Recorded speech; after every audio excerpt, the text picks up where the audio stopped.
नमस्कार, ABP news पर हाजिर हूं मैं रुमाना इसार खान। सुबह के 9 बज चुके हैं और ऐसे में महायुद्ध जिसको लेकर एबीपी न्यूज पर महा कवरेज लगातार जारी है। प्रचंड प्रहार हो रहे हैं और हाहाकार मचा हुआ है। कोई भी जो रुख है अपना नरम करने को तैयार नहीं है। हर पक्ष की तरफ से जोरदार वार पलटवार का सिलसिला जारी है।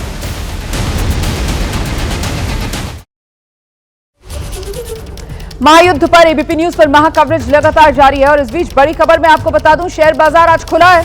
गिरावट के साथ शेयर बाजार आज खुला है। देखिए, शेयर बाजार में दरअसल कल के दिन होली की छुट्टी थी, आज शेयर बाजार खुला हुआ है और ऐसे में गिरावट के साथ शेयर बाजार आज खुला है। प्री ओपनिंग में ही सेंसेक्स जो है वो 2000 अंक नीचे फिलहाल नजर आ रहा है।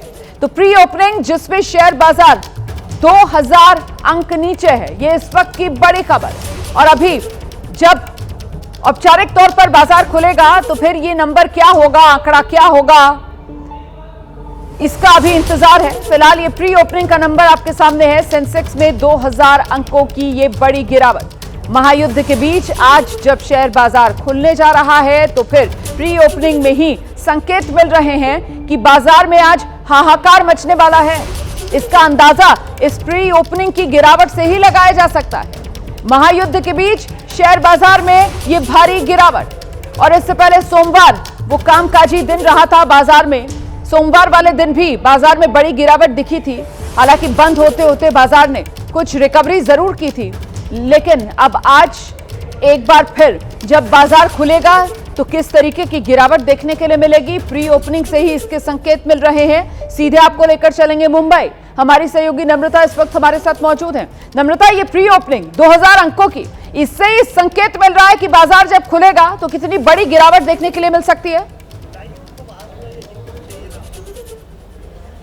जी बिल्कुल रोमाना, महाराष्ट्र में कल होली मनाई गई, इसलिए कल बाजार बंद था, लेकिन आज जब बाजार खुला है तो इसका रंग जो है वो लाल ही दिखाई दे रहा है। तकरीबन 1700 अंकों की गिरावट प्री ओपनिंग में देखने मिल रही है। यानी कि जब 9-15 को बाजार खुलेगा तो और भी ज्यादा गिरावट जो है वो देखने मिल सकती है।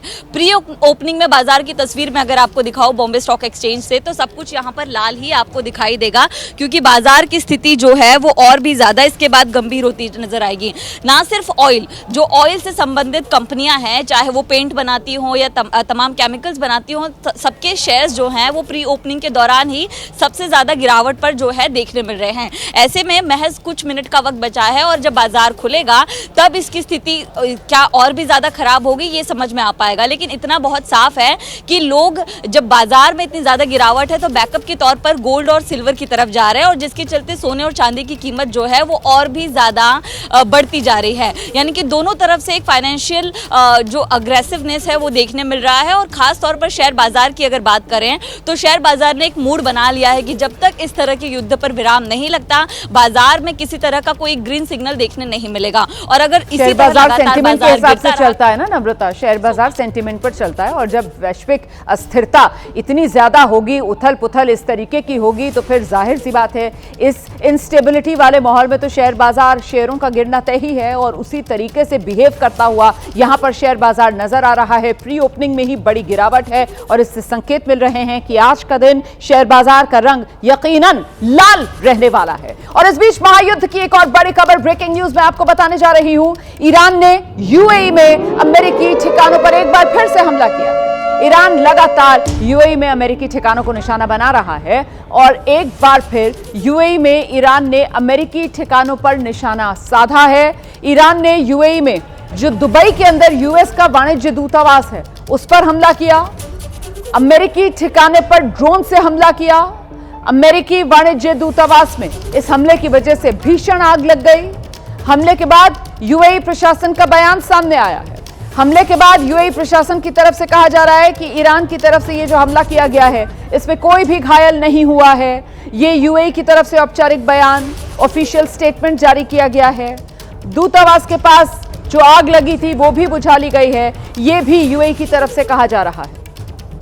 सीधे आपको लेकर चलेंगे, हमारे साथ इस वक्त खास मेहमान देवनाथ सर लगातार बने हुए हैं और जरा देवनाथ सर से जानते हैं। देवनाथ सर, मतलब ये वो खाड़ी के देश हैं जो अभी तक ये मानते थे क्योंकि अमेरिका की सरपरस्ती है इनके साथ, इसी वजह से ये पूरी तरीके से सुरक्षित हैं। कोई इनका एक बाल भी बांका नहीं कर सकता है। लेकिन अब पूरा मामला उल्टा हो गया है, क्योंकि अमेरिका के साथ हैं ये, इसी वजह से चुन चुन कर ईरान जो है वो इन देशों में हमला कर रहा है। इन देशों में जो यूएस के ठिकाने हैं उस पर निशाना साध रहा है, और कहीं ना कहीं इन देशों की जो संप्रभुता है उसको ये खुली चुनौती है ना जो ईरान की तरफ से दी जा रही है। ईरान के विदेश मंत्री ने बयान दिया है आज से एक हफ्ते पहले भी और परसों भी कि वह अपने खाड़ी के देश जो हैं उनको समझाने की कोशिश कर रहे हैं कि ईरान ये हमला UAE, Kuwait, Abu Dhabi, Bahrain, Oman पर नहीं कर रहा है। ईरान डिप्लोमेटिक लेवल पर ये समझाने की कोशिश कर रहा है कि हमले जो हैं वो अमेरिकन एसेट्स जो हैं, अमेरिका की नेवी, आर्मी या एयरफोर्स के जो बेसिस हैं या अमेरिकन एम्बेसी है या कहीं कहीं सीआईए के जो अड्डे हैं उस पर हमला कर रहा है। हाँ, ईरान ने ये भी कहा है कि जो हमले कई जगह पर 5 स्टार होटल्स पे हुए हैं उसका कारण ईरान की तरफ से ये कहा जा रहा है कि ईरान की इंटेलिजेंस को खबर मिली थी कि इन 5 स्टार होटल्स में मोसाद के और सीआईए के एजेंट्स जो हैं वो रुके हुए हैं। जाहिर बात है, एक चीज़ समझनी पड़ेगी कि खाड़ी देशों में जितने होटल हैं वहाँ पर जो काम करते हैं, हाउसकीपिंग स्टाफ है, मेंटेनेंस स्टाफ है, किचन स्टाफ है, उनकी सिंपैथी ईरान के तरफ है। तो उनको पता रहता है कि किस फ्लोर में, किस कमरे में अमेरिकन या इजरायली रुके हुए हैं, किस रूम में रुके हुए हैं। तो वो जाके चुपके से इन खबरों को जो उनके ईरानी हैंडलर्स हैं उनको दे देते हैं, और यह पता लगते ही ईरान अपने मिसाइल्स को या ड्रोन को इन होटल में उस रूम में या उस फ्लोर पर दाग देते हैं जहां मोसाद के एजेंट या अमेरिकन एजेंट रह रहे हैं। एक और चीज जो हो रही है, ईरान की जो वजह से ईरान के जो अपने पड़ोसी देशों के साथ रिश्ते हैं वो यहां से खराब होते हुए नजर आ रहे हैं ना सर। इस पर आगे बातचीत बढ़ाएंगे, लेकिन इस बीच एक और बड़ी खबर, महायुद्ध ब्रेकिंग सामने आ गई है और शेयर बाजार को लेकर ही बड़ी खबर है। देखिए, शेयर बाजार खुल गया है और खुलने के साथ सेंसेक्स में 1626 अंकों की गिरावट।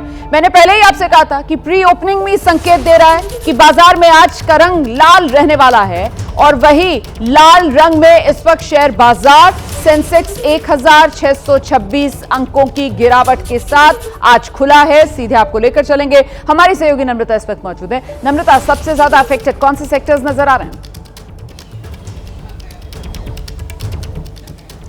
देखिए, सबसे ज़्यादा वो सेक्टर्स हैं जो पेट्रोल पर डिपेंडेंट हैं, चाहे वो केमिकल हो, एनर्जी हो यानी कि बिजली बनाने वाली हो, और जो पेंट की कंपनियां हैं उनके शेयर्स जो है बिल्कुल भी ज़मीन पर दिखाई दे रहे हैं। साथ ही अगर देखा जाए तो बहुत सारी जो ऑटोमोबाइल कंपनियां हैं उनके शेयर्स भी बहुत ज़्यादा गिरे हुए दिखाई दे रहे हैं। 1600 यानी कि 1600 अंकों की गिरावट जो है ये बहुत बड़े नंबर्स होते हैं, और ऐसे में अगर इसी तरह की गिरावट जारी रही तो भविष्य में और भी ज़्यादा फाइनेंशियली जो है वो दिक्कत सामने आ सकती है, और ऐसे में निवेशकों का भरोसा जो है वो अब यहां से उठता नजर आ रहा है। सोमवार को हमने देखा तकरीबन 2500 यानी कि 2500 के करीब गिरावट थी, अब 1600 की गिरावट है। यानी कि अगर इसी तरह की गिरावट जारी रही तो निवेशक जो है वो अपना पैसा बाजार से निकाल लेंगे, और जिसके चलते बहुत ज्यादा फाइनेंशियली दिक्कत का सामना करना पड़ सकता है। दूसरी बात, अगर शेयर्स लगातार गिरते, इस तरह की बाजार की गिरावट है, तो सोने चांदी की कीमत जो अब लगातार बढ़ती जाएगी। अगर सोमवार की बात करें तो मुंबई में सोने की कीमत जो है वो 1,75,000 के करीब थी, लेकिन अब सीधे फिर 10,000 के ज्यादा की गिरावट जो है वो देखने मिलेगी। तो ऐसे में भले मैंने हरे रंग का शर्ट पहना है, लेकिन शेयर बाजार जो है वो पूरी तरह से लाल हो गया है, और आपने जैसे कि कहा ये पूरे सेंटिमेंट्स पर चलता है। सेंटिमेंट जुड़े हुए हैं भारत सरकार के स्टैंड से। अगर जिस तरह का सरकार स्टैंड लेती है, जिस तरह के स्टेटमेंट्स देती है, उसके बाद शायद शेयर बाजार में थोड़ा बदलाव देखने मिले, लेकिन ओवरऑल रिकवरी तभी हो सकती है जब पूरी तरह से ये जो युद्ध देखने मिल रहा है ईरान इजराइल का, वहां पर थोड़ी सी स्टेबिलिटी है, उसके बाद थोड़ा बाजार जो है रिकवर करेगा। लेकिन अभी वैश्विक व्यापार के इस दौर में बहुत ज्यादा घरेलू जो सरकार और उसकी नीति, उससे इतना प्रभाव नहीं पड़ेगा, क्योंकि फिलहाल तो ये जिस तरीके की उथल पुथल है और जिस तरीके की ये कंपनीज हैं शेयर बाजार के अंदर जो लिस्टेड हैं, जो मतलब बाहर सीमाओं से देश की व्यापार करती हैं, तो ऐसे में उनके हित यहां पर जुड़ते हैं, और अगर उनके मुनाफे पर असर पड़ेगा क्योंकि संकट काल है, तो जाहिर सी बात है शेयर बाजार में उनके शेयरों की कीमत घटेगी, और इस वजह से शेयर बाजार में ये उथल पुथल और हाहाकार देखने के लिए मिल रही है। इस बीच एक और बड़ी खबर, महायुद्ध ब्रेकिंग में आपको बता दूं, रियाद में अमेरिकी दूतावास पर हमले से जुड़ी ये बड़ी खबर आ रही है। दरअसल ईरान ने रियाद में CIA स्टेशन पर हमला किया था। सूत्र ये जानकारी दे रहे हैं। अमेरिकी मीडिया के हवाले से ये बड़ी खबर सामने आई है कि रियाद में सोमवार को जो ईरान ने हमला किया था US दूतावास पर, तो वहां पर जो CIA स्टेशन था उसको खासतौर से टारगेट ईरान की तरफ से बनाया गया था। यूके देवनाथ सर लगातार हमारे साथ बने हुए हैं। यूके देवनाथ सर, वो जहां पर हमने बातचीत का अपना सिलसिला रोका था कि साहब ये जिस तरीके से खाड़ी के देशों पर हमले, भले ही वो US बेसिस पर ईरान की तरफ से हमले किए जा रहे हों, या जैसा कि आप बता रहे थे उन 5 स्टार होटल्स जहां पर अमेरिकी सैनिक ठहरे हुए हैं, या दुबई में हमने देखा था कल खुद ईरान की तरफ से कहा गया रेजिडेंशियल एरिया में उसने जिस बिल्डिंग को टारगेट किया कि साहब यहां पर US सैनिक ठहरे हुए थे। पर सवाल ये कि क्या अपने पड़ोसी देशों के साथ ईरान अपने रिश्ते लगातार और खराब करता हुआ नजर आ रहा है अमेरिका और इजरायल के साथ छिड़ी इस जंग के बीच? रोमाना जी, जो खाड़ी के देश हैं उनको मालूम है कि वो खुले तौर पर ईरान के खिलाफ नहीं जा सकते, क्योंकि उनके देश की जनता भड़क जाएगी। अगर हम याद रखें, आज से 10 साल पहले अरब स्प्रिंग हुआ था। ये अरब स्प्रिंग 2 हो जाएगा अगर खाड़ी के देश खुलकर ईरान के खिलाफ जाएंगे। जो खाड़ी के देश हैं उनको मालूम है कि उनकी जो इकोनॉमी है वो पूरी तरह से कच्चे तेल के व्यापार पर, टूरिज्म पर निर्भर है। और इन सब देशों में आप कहीं भी चले जाइए, अबू धाबी चले जाइए, कुवैत चले जाइए, बड़े बड़े मॉल्स हैं।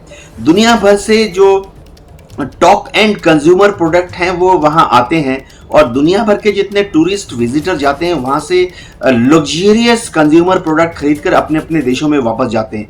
तो अभी क्या हो गया कि सारे जो टूरिस्ट हैं उन्होंने अगले 3 महीने 6 महीने का जो अपना प्लान था खाड़ी के देशों में जाने का, उसको कैंसिल कर दिया। तो आप देखेंगे इनकी इकोनॉमी जो है, मॉल सब खाली रहेंगे, होटल सब खाली रहेंगे। तो ऐसी हालत में वो ईरान से ज्यादा दुश्मनी बढ़ाने की कोशिश नहीं करेंगे। खाड़ी के सारे देश फिलहाल यही चाहते हैं कि युद्ध जल्दी से जल्दी खत्म हो जाए और स्टेबिलिटी आ जाए, रीबिल्डिंग प्रोसेस चालू हो जाए, ताकि फिर से कच्चे तेल का जो एक्सपोर्ट है, जो कि स्ट्रेट ऑफ हॉर्मुज के चोक होने की वजह से थोड़ा रेस्ट्रिक्टेड हो गया है, वो खुल जाए। ये जो हम बात कर रहे थे कि शेयर मार्केट धड़ाम से गिर गया है, इसका बहुत बड़ा कारण है कि जो खाड़ी के देश हैं इनके यहाँ पर जो इन्वेस्टमेंट है, यूरोपियन इन्वेस्टर वो भाग गया है।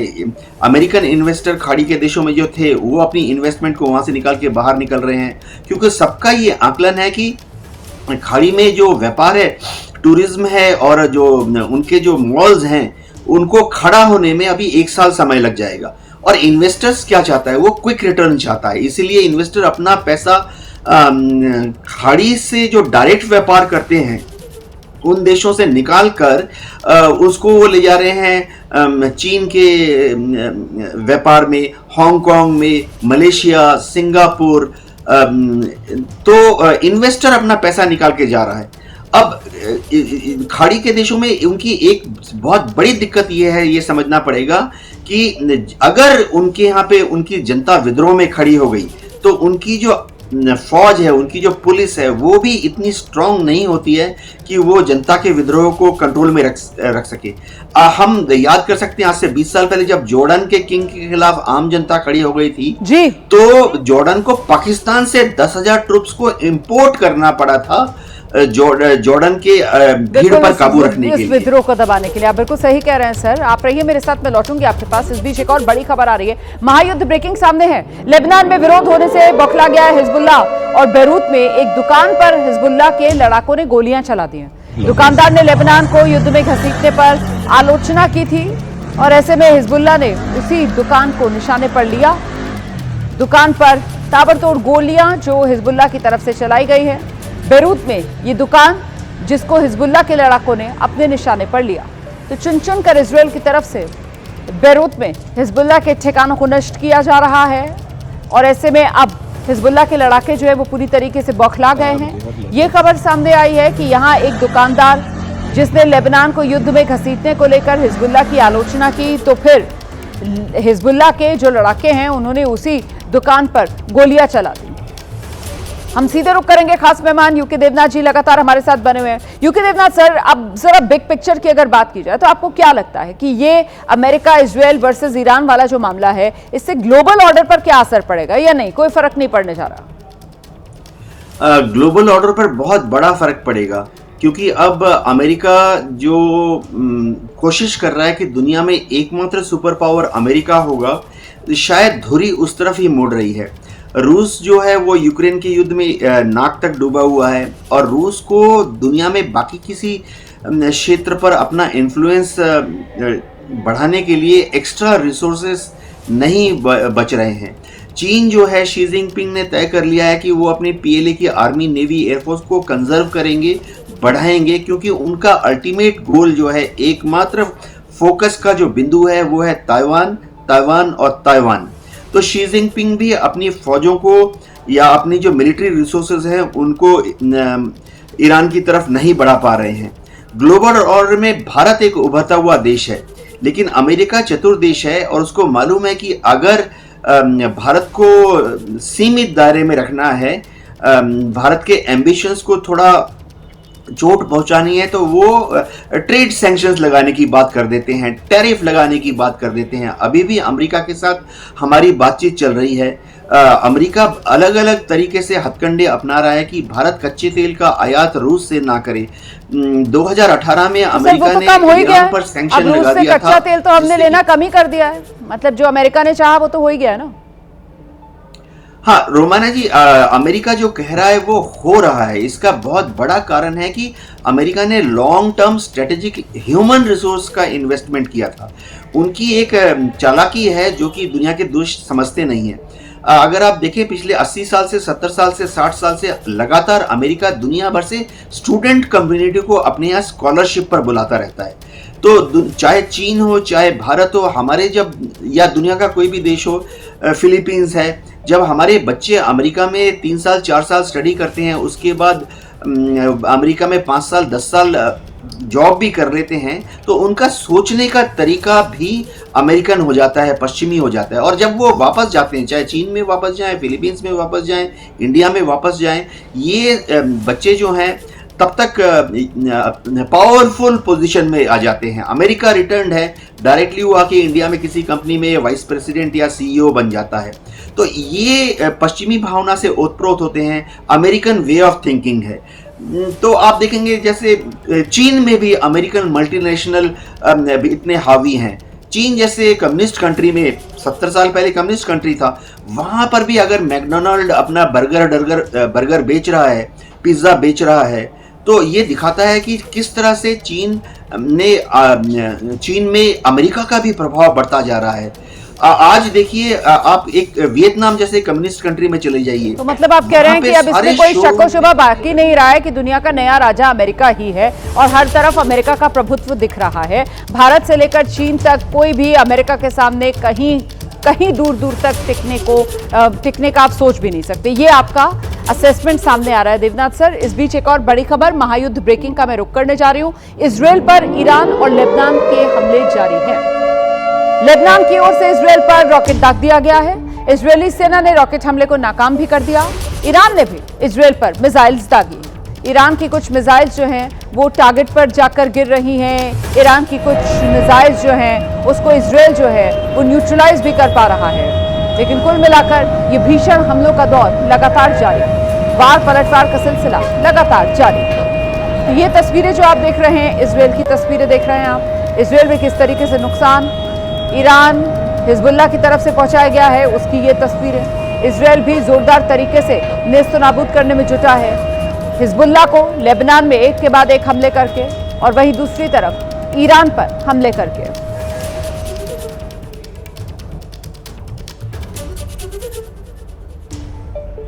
तो हर तरफ से हुंकार जोरदार है, पीछे नहीं हटेंगे, प्रचंड प्रहार होता हुआ हर तरफ से नजर आ रहा है। फिलहाल देवनाथ सर, आपका बहुत शुक्रिया हमारे साथ इस कवरेज में जुड़ने के लिए। क्या ट्रंप का सबसे बड़ा यार गद्दार निकला? क्या इजरायल के प्रधानमंत्री बेंजामिन नेतन्याहू ने ट्रंप का ब्रेन वॉश कर दिया? ये सवाल खुद अमेरिका में पूछे जा रहे हैं, क्योंकि पूरी दुनिया जानती है ईरान से खतरा इजरायल को था।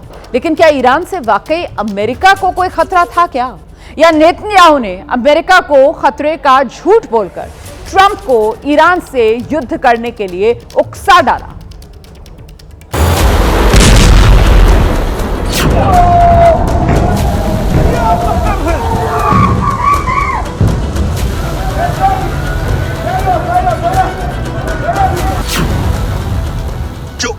युद्ध करने के लिए उतावले थे Trump. We projected 4 to 5 weeks, but we have capability to go far longer than that. क्या इजराइल ने अमेरिका को युद्ध के लिए उकसाया?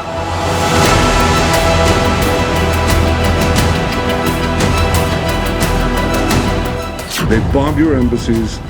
They tried to assassinate Donald Trump, the President of the United States, twice. क्या वाकई ईरान से अमेरिका को खतरा था?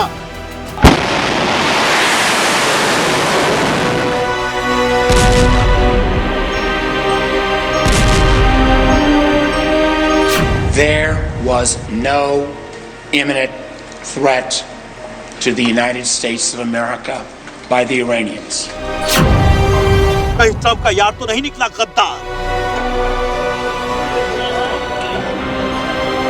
The president made the very wise decision. We knew that there was going to be an Israeli action.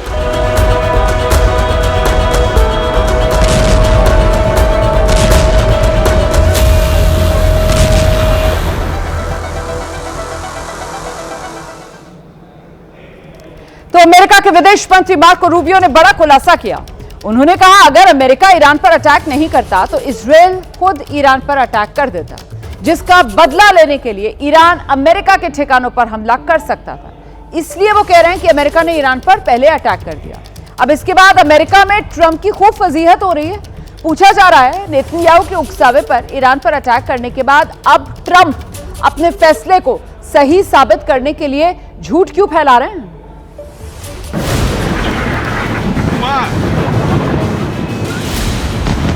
अल्लाह अकबर, अल्लाह अकबर।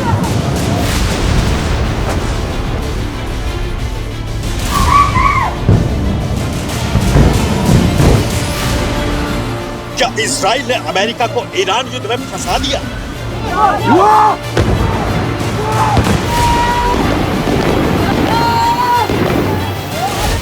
इस सवाल का जवाब तो खुद अमेरिका के विदेश मंत्री मार्को रूबियो दे रहे हैं। उन्होंने कहा है ईरान पर हमला करना अमेरिका की चॉइस नहीं बल्कि मजबूरी थी।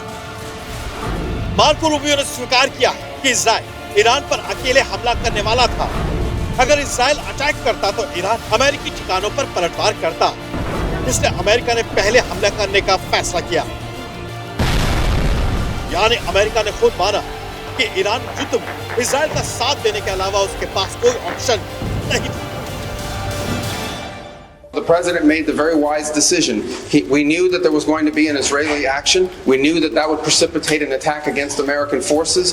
And we knew that if we didn't preemptively go after them before they launched those attacks, we would suffer higher casualties and perhaps even higher those killed. यानी अमेरिका युद्ध में सिर्फ इसलिए गया क्योंकि इजराइल पहले से ही हमला करना तय कर चुका था। खुद अमेरिका सत्य है कि कैसे नेतन्याहू ने ट्रंप का ब्रेन वॉश कर दिया। एक्सपर्ट के मुताबिक इजराइल ने अमेरिका ईरान परमाणु वार्ता को बार बार बाधित किया। नेतन्याहू ने ट्रंप को ईरान में रिजिम चेंज के लिए उकसाया। नेतन्याहू ने ट्रंप के दिमाग में भरा कि ईरान दोनों देशों के लिए खतरा है। और युद्ध के दौरान भी नेतन्याहू अमेरिका और ट्रंप को भड़काने में कोई कसर नहीं छोड़ रहे हैं। They bombed your embassies. They tried to assassinate Donald Trump, the President of the United States, twice. They've murdered their own people. They massacred so many. And they spread a worldwide web of terror. So this is a regime committed to destroying the United States of America. Israel के मुताबिक Iran से युद्ध America और Israel दोनों देशों का joint फैसला था। ट्रंप भी इसे अमेरिकी हित में बता रहे हैं। लेकिन क्या वाकई ईरान से अमेरिका को कोई खतरा था? ट्रंप ने दावा किया है कि ईरान अमेरिका तक पहुंचने वाली लॉन्ग रेंज मिसाइलें बना सकता था। अमेरिकी विभाग DIA की 2025 की रिपोर्ट कहती है कि ईरान 2035 तक ही ऐसी मिसाइल डेवलप कर सकता है। ट्रंप ने दावा किया है कि ईरान न्यूक्लियर प्रोग्राम को रिबिल्ड कर रहा था और कुछ दिनों में बम बना सकता था। लेकिन international atomic energy agency reports कहती है कि ईरान ने 2015 में डील के बाद न्यूक्लियर वेपन डेवलपमेंट रोक दिया था। ट्रंप का दावा है कि अगर अमेरिका ईरान पर अटैक नहीं करता तो ईरान अटैक कर देता। लेकिन खुद पेंटागन ने अमेरिकी संसद को बताया कि ईरान अमेरिका पर पहले हमला करने वाला नहीं था। यानी ट्रंप के दावों को तो खुद अमेरिकी इंटेलिजेंस रिपोर्ट सपोर्ट नहीं करती। Let's also be clear. I've said before, I've said now, there was no imminent threat to the United States of America by the Iranians. There was a threat to Israel. If we equate a threat to Israel as the equivalent of an imminent threat to the United States, then we are in uncharted territory. अब देखिए, Iran से कोई direct threat ना होने के बावजूद Israel के भड़काने पर अमेरिका ईरान से युद्ध में कूद पड़ा और अब ये युद्ध कब थमेगा इसका अंदाजा तो खुद डोनाल्ड ट्रंप भी नहीं लगा पा रहे हैं। लेकिन अगर ये युद्ध लंबा खिंच जाता है तो अमेरिका को नुकसान का अंदाजा लगाया जाना अभी से शुरू हो चुका है।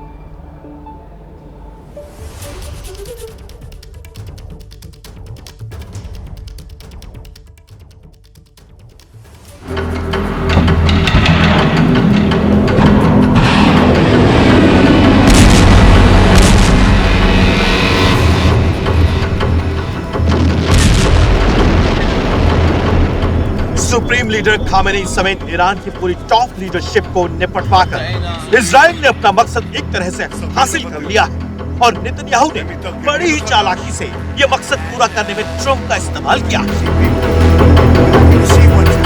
They could target America, they could blackmail America, they could threaten us and threaten everyone in between.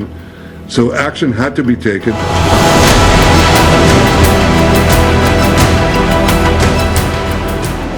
Iran के खिलाफ युद्ध में अमेरिका को धकेल कर नेतन्याहू अब ट्रंप के कंधे पर रखकर बंदूक चला रहे हैं, क्योंकि युद्ध तो एक ना एक दिन रुक ही जाएगा और नेतन्याहू तो अपने देश में हीरो बन ही चुके हैं। क्योंकि इजराइल का मकसद था ईरान के न्यूक्लियर प्रोग्राम से इजराइल के अस्तित्व पर मंडराता खतरा हटाना, जो हट गया। ईरान का मकसद था इजराइल की दुश्मन ईरान की खामेनी रेजिम का खात्मा। यह काम भी अमेरिका ने उसके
तो अब सवाल तो यही पूछा जा रहा है कि कहीं ऐसा तो नहीं कि डोनाल्ड ट्रंप का सबसे बड़ा यार ही गद्दार निकला। अब युद्ध देखिए, आप किसी भी देश में हो, बोझ तो होता है। अपने सैनिकों के शव कोई भी नहीं गिनना चाहता। जंग अगर लंबी खिंची और ईरान में सैनिक भेजने पड़े तो अमेरिका को भी नुकसान का अंदाजा है। वियतनाम युद्ध में अमेरिका 14 साल तक फंसा रहा था। इसमें उनके 58,281 सैनिक मारे गए थे। 1,52,000 अमेरिकी सैनिक घायल हुए थे। यह आंकड़ा भी मैं आपको दिखा रही हूं लगातार स्क्रीन पर। अफगानिस्तान युद्ध याद कीजिए आप, अमेरिका 20 साल अफगानिस्तान में फंसा रहा और 20 साल में सैन्य अभियान में उसके 2,459 सैनिक मारे गए। 20,769 सैनिक अमेरिका के घायल हुए थे अफगानिस्तान में। इराक युद्ध 2003 में शुरू हुआ था। अमेरिका 8 साल बाद इराक से लौट पाया था और सैनिक 4,500 अमेरिका ने अपने खोए थे। 32,000 से ज्यादा सैनिक घायल हुए थे। वहीं इराक अफगानिस्तान में अमेरिका ने सिर्फ सैनिक ही नहीं गंवाए, इन 20 साल में अमेरिकी बजट पर $8 ट्रिलियन का अतिरिक्त बोझ पड़ा था। यानी अभी जो भारत की इकोनॉमी है उससे करीब करीब 2 गुना, डबल। अमेरिका यह भी नहीं जानता है कि ईरान में कई साल रहकर भी मकसद हासिल कर पाएंगे या नहीं कर पाएंगे, क्योंकि अफगानिस्तान से वो तालिबान को ही सब कुछ सौंपकर वापस लौटा है। अपना सब कुछ छोड़कर अमेरिका को अफगानिस्तान से निकलना पड़ेगा। तो अब ईरान का नतीजा क्या होगा, इसको लेकर अमेरिका में भी असमंजस है। महायुद्ध पर महाकवरेज लगातार जारी है और इस वक्त महायुद्ध से जुड़ी बड़ी खबर आयतुल्लाह अली खामेनी के प्रतिनिधि का बयान सामने आया है। आयतुल्लाह अली खामेनी के प्रतिनिधि हैं अब्दुल मजीद हकीम इलाही। उनका बड़ा बयान सामने है। वो कह रहे हैं कि हम युद्ध रोकने के लिए तैयार हैं, हम बातचीत के लिए तैयार, लेकिन सम्मान के साथ हम अपना बचाव कर रहे हैं। ये कह रहा है अब्दुल मजीद का। जंग रोकना अमेरिका और इजरायल के हाथ में है। अब्दुल मजीद की तरफ से ये बड़ा बयान दिया गया है। देखिए, अभी तक तो ये कहा जा रहा था कि बातचीत को कतई तैयार नहीं है ईरान। ऐसे में अगर ईरान की तरफ से ये बयान सामने आता है और कहा जाता है कि हम युद्ध रोकने के लिए तैयार हैं, बातचीत के लिए तैयार हैं, सम्मान के साथ, तो फिर इसके क्या संकेत और संदेश इससे क्या निकलता है, इसको लेकर आगे चर्चा करेंगे। लेकिन पहले जरा वो बयान सुनिए। We are ready, exactly we are ready to stop the war. We are ready for negotiating, but the negotiating should be with the dignity, not dictating something against Iran. We are defending ourselves, we are looking for our right and nothing else. और उधर middle east में तनाव को लेकर राजनाथ सिंह का बड़ा बयान सामने आया है। वो कह रहे हैं कि पूरे विश्व में शांति स्थापित हो, ये रक्षा मंत्री की तरफ से कहा जा रहा है। सभी अमन चैन से रहें। देश के रक्षा मंत्री राजनाथ सिंह का ये बड़ा बयान। पूरे विश्व में शांति स्थापित हो, सभी अमन चैन के साथ रहें, यही होली के पावन पर्व पर मेरी हार्दिक शुभकामनाएं। पूरे विश्व में शांति स्थापित हो, सभी अमन चैन के साथ रहें, यही होली के पावन पर्व पर मेरी हार्दिक शुभकामनाएं।